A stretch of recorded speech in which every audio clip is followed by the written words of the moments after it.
You know that feeling when you sit down to finally get something done, study, work, anything, and 5 minutes later you're scrolling through your phone, watching a random video, or just daydreaming about the future? Yeah, we've all been there.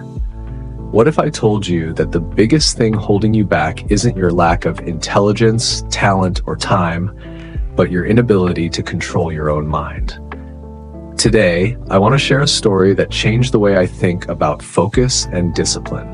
The story of a young guy named Jake who had all the brains in the world but couldn't win the battle inside his head. By the end of this story, you'll understand why success isn't about being smart. It's about training your mind like a muscle. So, lean in, because what happened to Jake could easily happen to any of us. Jake grew up in a small town, the kind where everyone knew everyone, and people always talked about who's going places. And everyone said Jake was one of those people. He was sharp, curious, and had a spark in his eyes that teachers loved. He could learn fast, remember things easily, and whenever someone asked what he wanted to be, Jake would answer without hesitation, "I'm going to be a doctor." It wasn't just a dream, it was his dream. He wanted to help people, make a difference, and make his parents proud. But there was one thing Jake couldn't figure out: how to keep his mind under control. Every time he sat down to study, it felt like his brain had a mind of its own. He'd read one page, then suddenly remember a video he wanted to watch. He'd grab his phone to just check one thing, and before he knew it, an hour was gone. Sometimes it was Facebook. Sometimes it was YouTube. Sometimes it was just random thoughts floating around. He'd tell himself, "There's still time, I'll study later." But later never came. Jake thought being smart was enough. He believed intelligence would carry him through, even without discipline. That belief was about to be crushed. A few months later, the school held a big scholarship exam, the kind that could make Jake's dream of becoming a doctor much more affordable.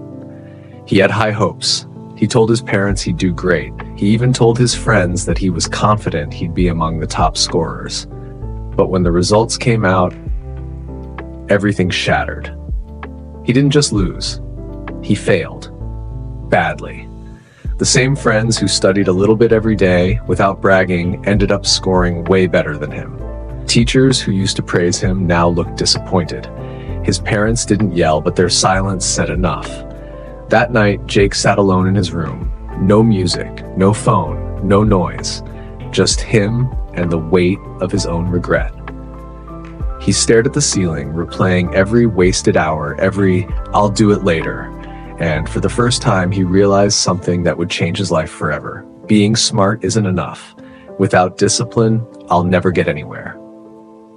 He didn't need a new book or a better tutor. He needed to fix himself. So he decided to find someone who could help him learn how to control his mind. The next day at school, Jake went looking for Coach Harris, the PE teacher. Now, Coach Harris wasn't your typical gym coach. Sure, he taught sports, but he was known for something else, helping students build focus and self-control. People said he could take the most distracted kid in school and turn him into someone disciplined and unstoppable. Jake found him on the field, watching a few kids play basketball. "Coach," Jake said nervously, "I need help." Harris looked at him, a bit surprised. "Help with what, son? You don't look injured." Jake hesitated, then said quietly, "It's my mind, Coach. I can't focus. I sit down to study, but I just can't stay on task. My thoughts jump all over the place." Coach Harris smiled, that kind of smile you get when you know exactly what someone's talking about. "Controlling your mind isn't easy, Jake, but I can show you something." He walked Jake over to the equipment shed, pulled out a toy bow and arrow, and headed toward the open field.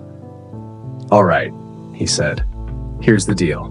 If you can hit the center of that board, I'll know you've got focus." Jake nodded, took the bow, aimed, and released. The arrow flew and missed the target completely. Coach Harris chuckled softly. "What were you looking at when you took the shot?" Jake shrugged.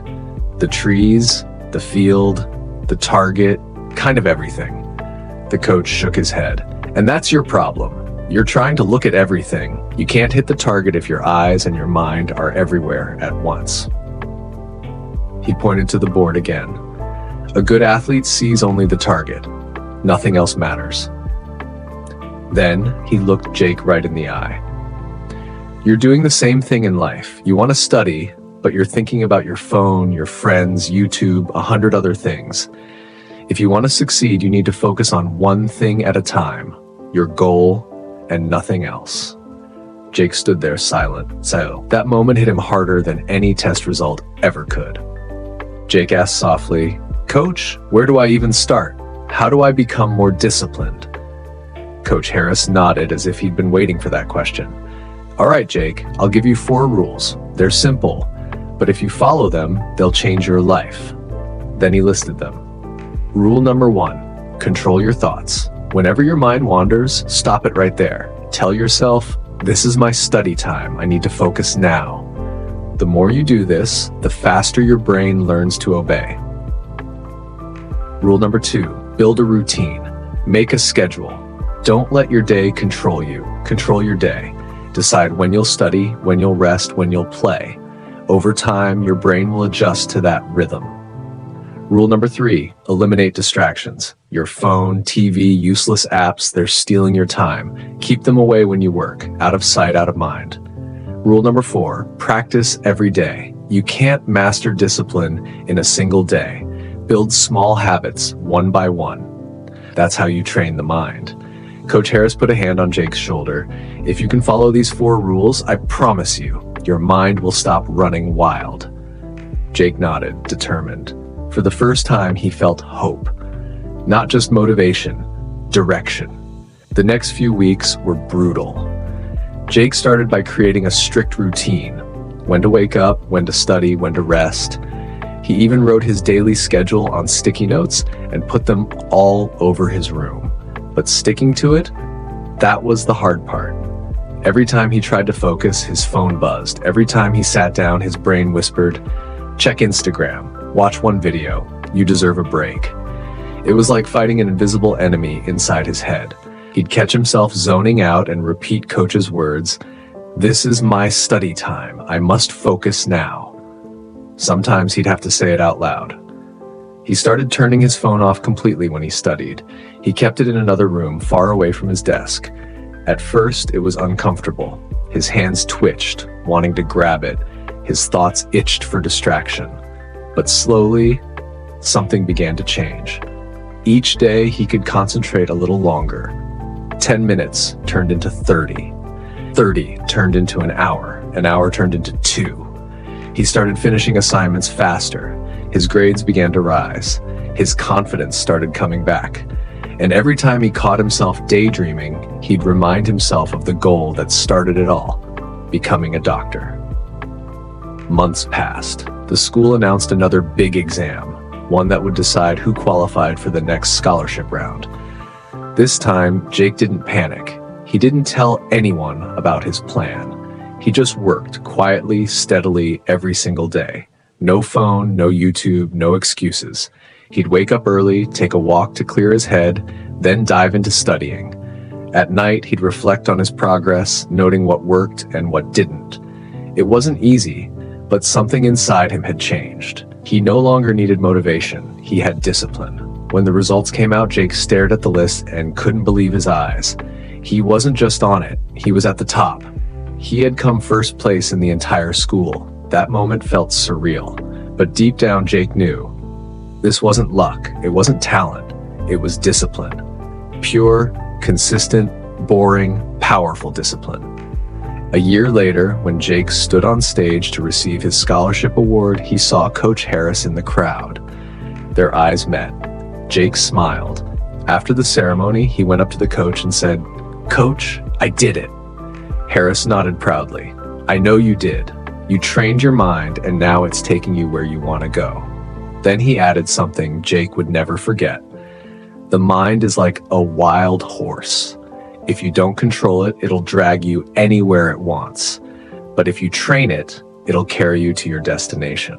That line stuck with Jake forever. Whenever life got hard, college, med school, work, He remembered it, and every time he did, he found the strength to stay focused. Jake's story isn't about being smart. It's not about luck or talent or IQ. It's about control. You can have the best goals in the world, but if your mind is scattered, you'll keep missing the target. Discipline isn't punishment. It's freedom. When you can tell your brain, no, not now, I'm working, that's power. And just like any skill, you can train it. Start small. One focused session a day, one routine, one choice to stay off your phone. The goal isn't perfection, it's progress. Every time you resist distraction, your mind grows stronger.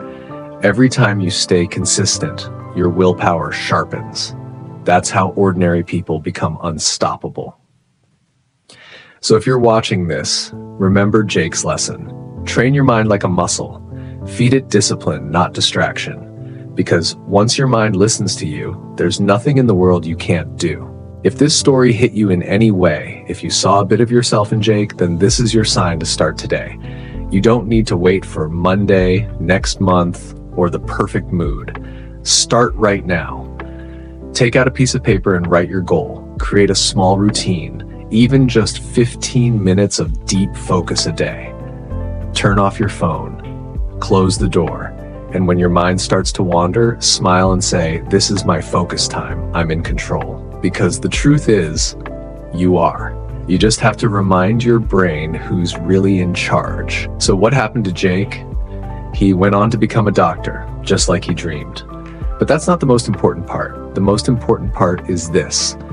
He learned that discipline, not intelligence, not talent, not luck, was the real key to success. And you can do the same. Don't let your mind drag you around like a wild horse. Take the reins, train it, guide it, and one day it'll take you exactly where you've always wanted to go. So if you think this story could help someone else, share it. You never know whose life you might change. And remember, be patient, be thankful, and keep moving forward.